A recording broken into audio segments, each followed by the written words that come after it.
egbe igwe nwa bizagon ama na-eme abịa mgbaru na nke Baby Oku because obi gị bụ obi ilu. Heart of egbe igwe is evil and poisonous continuously.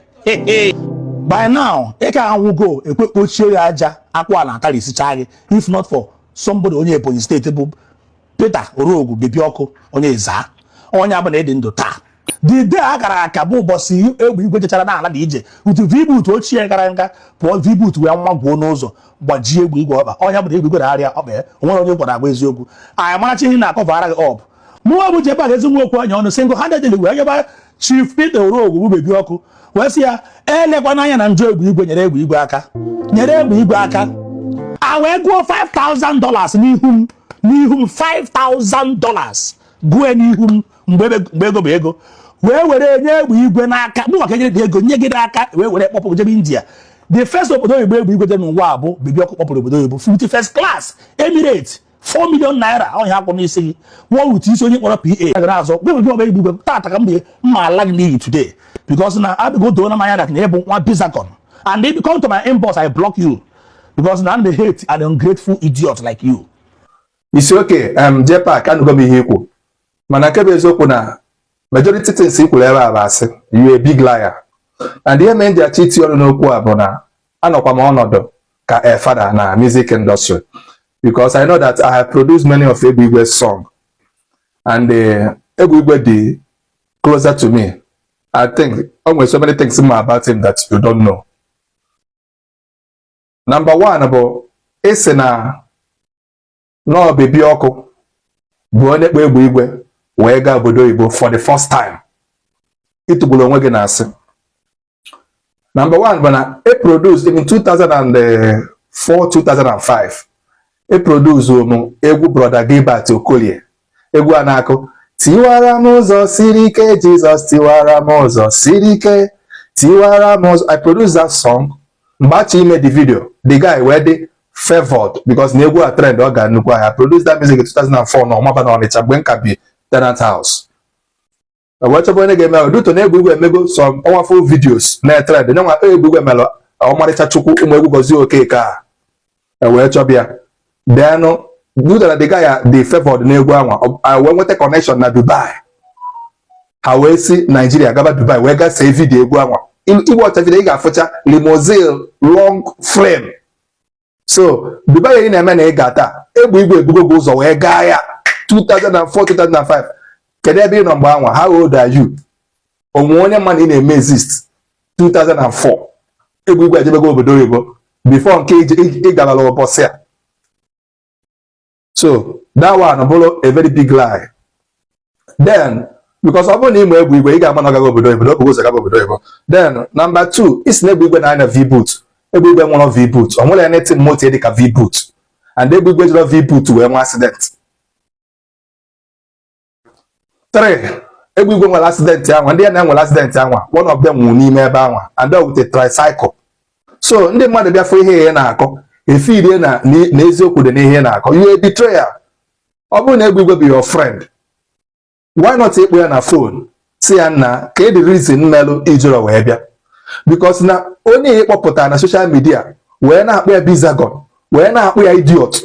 ma akwa na Egbe Igwe bụ nwa obodo mmadụ ma akwa na Egbe Igwe bụ nwa chọọchị mmadụ ma akwa na Egbe Igwe bụkwa di mmadụ ma akwa na Egbe Igwe bụ papa ụmụazị. So ụmụ ya kịta wee nọ na Facebook wee na-afụ ka ị na-akpọrị papa fa na-asị ya bizagon na-asị ya idiot. Egbe Igwe emelụgo anything ihe niile ikwu you never said na Egbe Igwe ji wee rie ego gị na Egbe Igwe ji wee disappoint ya gị nọ na Egbe Igwe abịala akwamozu Baby Oku ibu Baby Oku. Anọ m na watch video sị na afụrụbe m ede mmadụ dị ihe a kedu ede mmadụ bụ ihe a ịkpọrọ Baby Oku jụọ the reason why because ka m na Egbe Igwe nọ na-ekwu Egbe Igwe sị m no na ya na Baby Oku kwu because na o nwere ka o si wee dịrị ya enwere condition Egbe Igwe nọ na condition ọ nọ na you don't know ka akwamozu a na-aga ya na Baby Oku na-ekwu na phone ọ gwakwana Baby Oku mgbe ọ ga-emesịa wee nwee ike defeat wee bịakwana ka ndị ọzọ ọ dị abịa otu isi gbara aka bịa na-ayọkasị ndị mmadụ ego na-eje tebụl by tebụl maka ekpere gị na-abụ ka ndị mmadụ nwụọ ka mpa ma ọma ndị ọgaranya nwụọ onye nwere ekpere gị ebe ọha nwara ịbịa iburu kamera gị ị na-anakọsị ndị mmadụ ego na ọpụ na ego niile ị nakọsịchara ebe anwa ego nwe izu ụka ma ihe ejelala ụla ị pụtakwasị ka iri nke Facebook wee chọkwa onye ị ga-eji were nke Facebook ọ bụla egbe igwe na-abịa dị beria ị mara ebe ọ nọ o nwere ihe sel gị na ya nothing ikunye nnọọ na-akpụ ya idiot n'ilu ụmụ ya na-akpụ ya bizago n'ilu nwunye ya na-akpụ ya atụrụ n'ilu ndị obodo ya na-akparị ya n'ilu ndị chọọchị ha eviri wee onye abilọngụ iwee teta ọ na-egwe because of 1000 naira ego ndị Facebook ya enye gị wanyị na ije gị ebe anwa buru million still ojubeghị gị ibu enyi n'isi were ọkpa na-azụ abụzụ. I did disappointed when I watched the video because I called the Bible say on what kedu ihe jikọrọ on what ihe mere onye a ọ sị mekwenụ m anya no Chineke ga-akpọ gị ọkụ. Most of ndị yi na-ekweta enwere evidence anyị anọghọ ka ome mụ na Ebugo bụ friend mana onwebe onye wetara m report o ji wee je nye m ihe dị na ihe na-akọ onwebere mgbe dị man nwa dị mkpụmkpụ pụtara na social media wee kpụrụ Ebugo n'ọnụ onwebere mgbe ndị si na the family pụta kpụrụ Ebugo n'ọnụ onwebere mgbe a ga-akọ akpụrụ Ebugo n'ọnụ just because na since Facebook apụtara na everybody nwere right ịpụta na na be gị na-akọ ya sọ gị come and beat me one day a ga-abịa na be gị akụọ gị ihe because ọ bụrụ na ife Ebugo physically face to face egwu ama ekwe gị kpọọ ya idiot ma ọ bizago ma ọkọ ya by age ọ tọrọ atọ ụmụ ya kasị gị ụmụ Ebugo kasị gị ọ bụrụ na ị nọ n'iru ya ọ bụrụ na ị nọ n'iru ya ilu ụmụ ya wee kpọọ ya idiot ụmụ ya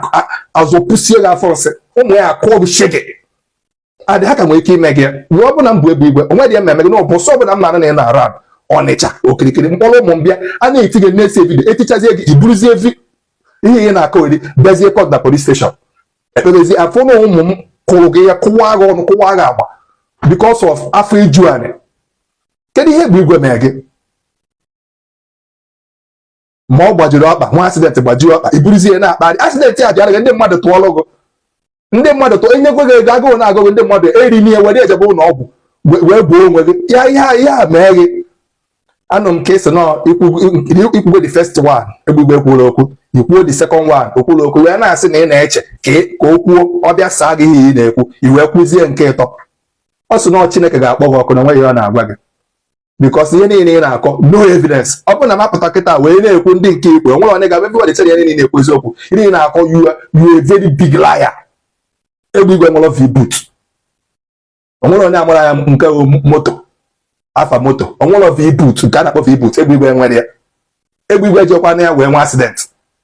were ile gị gbuo eze gị ọnụ ọ kịta ka m chọpụtara na ihe a Njideka na-ekwu about you bụ eziokwu maka mgbe Njideka na-ekwu ihe anwa nna nche na that woman na-atụ asị when Njideka Njaka was saying so many things against you I thought she was lying. Now I know that woman everything she said is true. Ihe na-agwa gị n'okenye gị abụ wepụ aka enwe n'ofe ka ọ ghọrọ gị aka mmadụ iji lega Ebugo wee tetọọ ya onye na-enwere ihe o mere gị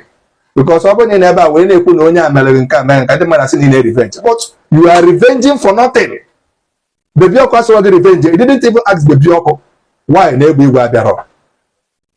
ị na-eme na Ebugo abịalụ Bebi ọkụ and you don't know reason. Last time Bebi ọkụ kwalụ ọgụ ya Ebugo kem goro ihe nwere ụkwụ ya nọ wee gaa ya ọ na-eme ọ dịrị izi n'oji wee bịa nka ebezie na social media kparị bịa nke ahụ ọ gara aga ịpụtakwara social media wee sị na Ebugo bịara ya akwa ọgọ kpụrụ ihe nwere ụkwụ ya nọ wee gaa. Why are you so wicked? Because of think over na 1 naira.